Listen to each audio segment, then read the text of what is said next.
Salve, salam kasih Kristus bersama saya Romo Yalo di channel Cahaya Hati Kristiani. Kita bersyukur kepada Tuhan yang luar biasa, yang senantiasa menjaga kita semua dan selalu memberkati kita. Bapak, mama, saudara-saudari, adik-adikku yang terkasih dalam Kristus. Pada satu kesempatan, ada satu orang muda datang dan bertanya kepada Romo seperti ini. Romo, antara cinta dan cita-cita itu mana yang lebih penting? Saya jujur ya, saya tidak merasa semangat dan begitu hampa ketika saya tidak mengalami satu cinta, meskipun saya punya cita-cita yang jelas. Romo kedua katakan kepada dia begini, hei adik, cita-cita dapat membentuk cinta, dan cinta selalu membalut cita-cita itu. Cita-cita adalah tujuan, dan cinta merupakan bagian dari tujuan itu. Tidak semua cinta bisa membawa kita pada cita-cita, tetapi semua cita-cita dapat mengantar kita pada sebuah cinta yang baik. Keduanya bisa berjalan seiring, saat hati dan logika tahu mengatur keduanya dengan baik. Namun, terkadang keduanya bisa bertentangan saat seseorang mulai punya prioritas lebih di antara keduanya. Bapak, mama, saudara-saudara, adik-adikku yang terkasih dalam Kristus. Menurut Romo, kita harus sungguh-sungguh menghadirkan kata cinta dalam hati, namun kedepankan juga cita-cita dalam diri. Karena dengan sesungguhnya, dengan cita-cita yang tinggi akan membawa kita pada sebuah cinta yang abadi. Alkisah di rumah Romo di Kelapa Lima di Kupang, Romo memiliki beberapa kos-kosan peninggalan dari bapak dan mama. Anak kos di semester awal, teristimewa mereka yang berasal dari desa itu, di semester 1 atau semester awal itu datang begitu rajin. Rajin sembahyang, misa setiap hari. Kadang-kala kos belum bangun, cuma mereka kasih bangun supaya toko lonceng. Seolah-olah mereka ini seperti altar, atau seperti piala, atau seperti sibori.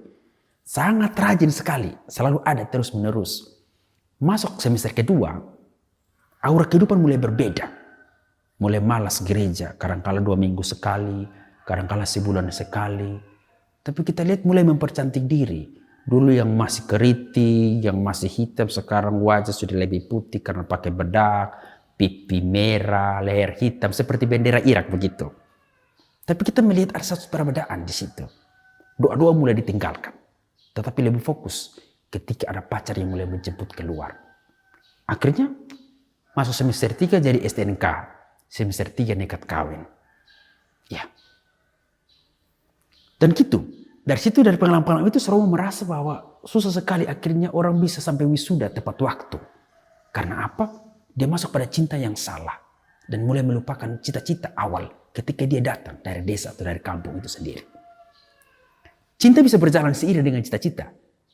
Namun di situ harus ada kedewasaan dalam cinta itu sendiri. Karena ketika ada kedewasaan, maka pasanganmu tidak akan mungkin memintamu untuk tidur dengannya hanya untuk memuaskan nafsu birahinya saat engkau masih mengejar cita-citamu. Ada orang yang, saya tidak mau karena nanti saya harus semester 8 selesai dan kembali ke kampung atau kembali ke desa ketemu dengan bapak mama. Nanti dia punya pacar bilang, tidak apa-apa, tidak apa-apa itu, aman sayang, aman. Beta atur semua, tiba-tiba hamil, bangun lari tidak tanggung jawab.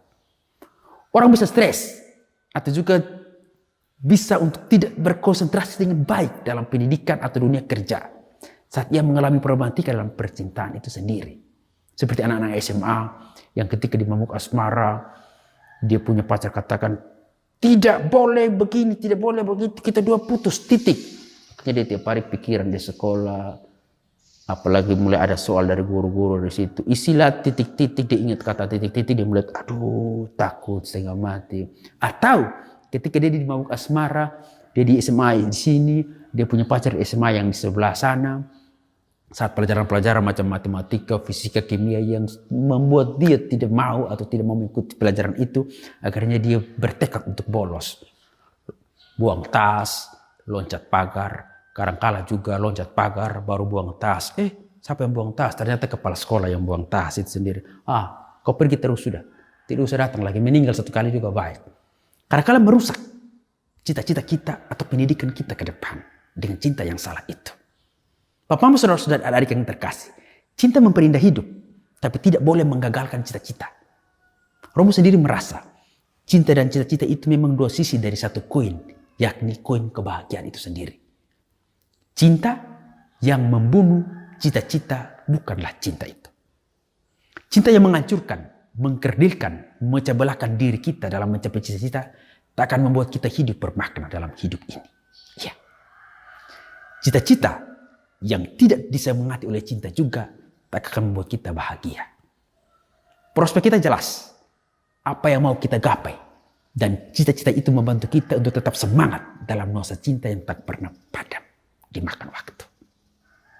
Tuhan menyertai kita selalu. Tuhan menjaga kita semua. Menghadirkan cinta yang utuh kepada kita. Untuk kita mencapai cita-cita yang benar. Disitulah engkau dan saya akan memancarkan senyuman tanpa sebuah kebohongan. Karena apa? Kita menggapai apa yang kita impikan bersama dengan cinta yang ada dalam hati kita. Tuhan Yesus memberkati kita semua. Salve.